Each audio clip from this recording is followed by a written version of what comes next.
సంవత్సరం 69 అడుగుల విగ్రహం ఉన్నది. ఇప్పుడు ఈ సంవత్సరంతో 70 సంవత్సరాలు పూర్తవ్వడం వల్ల 70 అడుగుల విగ్రహం పెడుతున్నారైతే ఆలయ కమిటీ రాజ్ కుమార్ గారు అయితే చెప్తున్నారు. అలాగే ఇక్కడ చూసుకున్నట్టయితే ఇగో చూడండి, ఎంత ఇక్కడ చాలా భారీ స్థాయిలో ఇనుమునైతే తీసుకురావడం జరిగింది. ప్రస్తుతం దీనికి సంబంధించి 25 టన్నుల ఇనుమునైతే ఉపయోగించారు. దాదాపు విగ్రహం పూర్తయ్యేసరికి 30 టన్నుల వరకు ఇనుమైతే పట్టొచ్చు అని చెప్పేసి అన్నారు. ప్రతి సంవత్సరంలాగే వినాయకుడు విగ్రహం అనేది ఎంతో భారీ స్థాయిలో ఉంటుంది. ప్రపంచవ్యాప్తంగా ఉన్న జనాలందరూ వినాయకుడి విగ్రహం చూడటం కోసం దాన్ని ఎలా ఉంటుంది, ఎలా ఉండబోతుంది, ఎంత భారీ స్థాయిలో ఏర్పాటు చేస్తారనేది ఎంతోమంది ఆతృతగా అయితే చూస్తారు. ఇక్కడ వెల్డింగ్ వర్క్ చేసే వాళ్ళు అయితే ప్రస్తుతం మనం ముందున్నారు.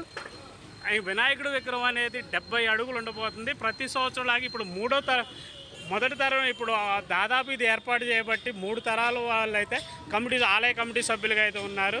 పోయిన సంవత్సరం వచ్చేసి